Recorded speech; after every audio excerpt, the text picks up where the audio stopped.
আজকের দিনটা আমার মতো সকলেই কিন্তু টিভি থেকেই শুরু করেছিল। কারণ আজ ছিল আমাদের সারা পশ্চিমবঙ্গের একটা ভাইটাল দিন। আজ ছিল ভোটের রেজাল্ট। তাই কিন্তু ঘুম থেকে উঠেই সবাই মিলে ভীষণ এক্সাইটেডমেন্ট নিয়ে টিভিটা খুলে ভোটের রেজাল্ট দেখছিলাম। সেই থেকেই কিন্তু আজকে ব্লগটা শুরু করলাম। হ্যালো এভরিওয়ান, আমি পূজা তোমাদের সাথে শেয়ার করতে চলে এলাম আবার একটা নতুন ব্লগ ভিডিও নিয়ে। তো ভোটের রেজাল্টটা হাফ দেখার পরে চলে এসেছিলাম মামামকে স্নান টান করিয়ে দুপুরে খাবার খাওয়াতে। তো এখানে ও বলছিল খাবারটা খুব টেস্টি হয়েছে। যাই হোক, তারপরে আমিও স্নান টান করে রেডি হয়ে নিয়েছিলাম, কারণ আজকে ছিল বাড়িতে শ্রাদ্ধ শান্তির অনুষ্ঠান। তো আজকে সেরকম একটা কেউ আসবে না, মেন অনুষ্ঠান কিন্তু কালকে সবাই আসবে। আমাদের ওই বাড়ি থেকেও আমার শ্বশুর শাশুড়ি সবাই আসবে। যাই হোক, তো দেখো সকাল সকাল স্নান টান করে মামামকে তো খাইয়েই নিয়েছিলাম। সকাল বলা চলে না, এখন ওই দুপুর 12টা মতো বাজছে। তো এখানে দেখতেই পাচ্ছ আমার হাতে একটা ডালি, তো এটা হচ্ছে ভুজি দেবো। আমার যে বম্মা মারা গেছে তার আজকে শ্রাদ্ধ শান্তির কাজ হচ্ছে, আর সেখানে কিন্তু ব্রাহ্মণকে ভুজি দান করাটা সবাই করছে। সেটা নাকি করাটা ভালো, তবে আমি না ঠিক ডিটেলসে জানি না। মা বাবা বললো আর বাড়ির সবাই বললো বলেই কিন্তু আমি বাবাকে সব টাকা দিয়ে দিয়েছিলাম, বাবা সব কিনে কেটে নিয়ে এসেছিলো। তো আমাদের কিন্তু মল্লিক পরিবারটা অনেকটাই বড় একটা ফ্যামিলি, দেখতেই পাচ্ছ।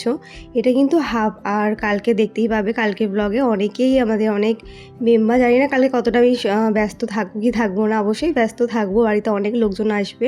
তার মধ্যেও চেষ্টা করব তোমাদের কাছে সবটা তুলে ধরার। তো দেখো এখানে ছিল 5 রকমের সবজি, 5 রকমের মিষ্টি, আর তেল নুন আরও কী ছিল বেশ, সেগুলো সবটাই বাবা এনে দিয়েছিল, বাবাকে আমি টাকা ধরে দিয়েছিলাম।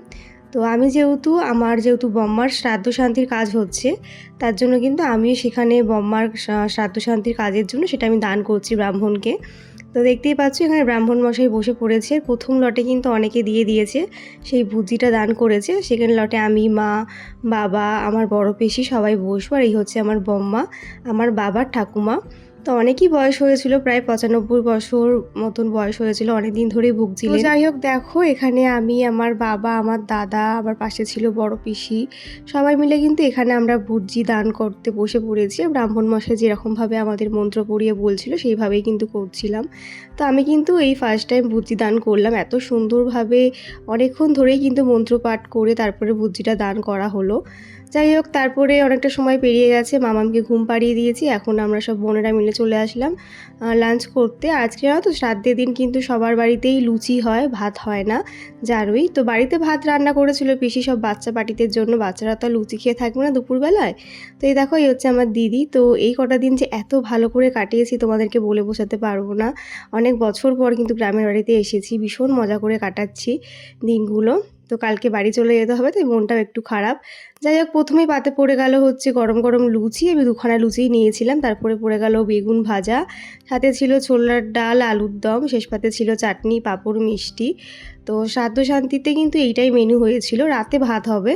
যাই হোক, শ্রাদ্ধের কাজটা সেরে মানে খাওয়া দাওয়া সেরে তারপরে কিন্তু দুপুরে একটু ঘুম দিতে গেলাম। বাইরে দেখে প্রচণ্ড মুষলধারে বৃষ্টি নেমেছে, জানি না কাদের কাদের ওখানে বৃষ্টি হচ্ছে। এদিকে ভোটের রেজাল্টও কাউন্টিং চলছে, এদিকে জোর বৃষ্টি নেমেছে। যাই হোক, তারপরে দেখো আমরা এখানে একটু সব বোনেরা মিলে ইয়ার্কি করছিলাম যে জয় শ্রীরাম। আর আশা করি তোমরা সবাই জানো যে আমাদের বাংলাতে পদ্ম ফুটেছে। যাই হোক, তো দেখো এখানে আমরা বোনেরা মিলে একটু রিলসও বানাচ্ছিলাম, তো সবাই মিলে একত্রে হয়ে। তো মাম্মা এই সময়টা ঘুমাচ্ছিল, ওকে ঘুম পাড়িয়ে এসে কিন্তু এইসব করছিলাম আমরা। তো এত সুন্দর একটা ওয়েদার না, যে কি বলবো, এখান থেকে যেতেই ইচ্ছা করছিল না। প্রচণ্ড জোরে বৃষ্টি হচ্ছিল। আমাদের ওখানে হলে তো জল জমে যেত, তবে এখানে না জল অতটা জমে না, দাঁড়ায় না। বৃষ্টি হয়, জল কাদা হয়, ঠিক কথাই। তো এই বৃষ্টির দিনে কিন্তু আমি এই বৃষ্টির সন্ধ্যাটা কাটালাম আমার আরেক বোনুর গান শুনে। তো চলো তোমার সাথে সেটা একটু শেয়ার করি।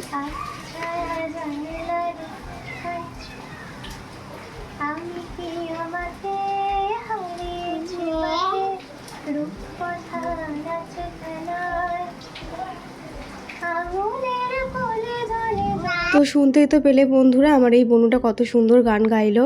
ওর গান কিন্তু এতদিন আমি স্ট্যাটাসে শুনতাম, আমার এক দিদি স্ট্যাটাসে। তো আজকে আমার ফার্স্ট টাইম ওর গান সামনে থেকে শোনার সৌভাগ্য হলো, খুব সুন্দর একটা গান শোনালো। তারপরে কিন্তু দেখো আজকে আমাদের বাড়িতে কীর্তন হওয়ার কথা ছিল, কারেন্ট ছিল না বলে সেটা আর হয়নি। তারপর এখন কিন্তু আমাদের বাড়ির সব পিসিরা মিলে এখন নিজেরাই কীর্তন করতে বসে পড়েছে। তো চলো সেইটাও তোমার সাথে একটু শেয়ার করি।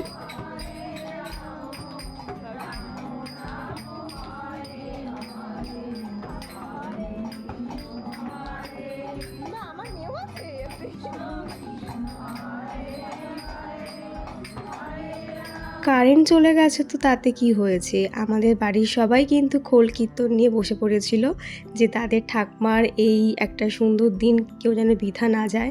সবাই মিলে কিন্তু এখানে নাম গান করছিল। তো আজকে কীর্তনের দল আসার কথা ছিল, মাইক টাইক সব অ্যারেঞ্জমেন্টই ছিল, তবে কারেন্টটা এত জ্বালাচ্ছিল আর যে মুষলধারে বৃষ্টি নেমেছে তার জন্য কিন্তু কীর্তনটা আমাদের ক্যান্সেল হয়ে গেছে। তাই কিন্তু এখন সবাই মিলে দেখতেই পাচ্ছ নাইটি পরে সবাই মিলে কীর্তন শুরু করে দিয়েছে। তো খুব সুন্দরভাবে সময়টা কাটালাম। তারপরে কিন্তু রাতে ডিনার করতে বসে পড়লাম।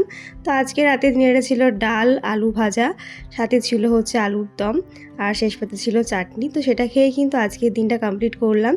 তো চলো আজকে ব্লগটা আমি এখানে শেষ করছি। দেখা হচ্ছে নেক্সট পার্টে। কালকের ব্লগে তোমাদের সাথে অবশ্যই শেয়ার করবো আর বাড়িতে কে কে আসছে আর কালকের দিনটা আমি কিভাবে কাটাচ্ছি। তাহলে চলো আজকের মতন টাটা, দেখা হচ্ছে নেক্সট ভিডিওতে। বাই সবাইকে, সবাই খুব ভালো থেকো, সুস্থ থেকো।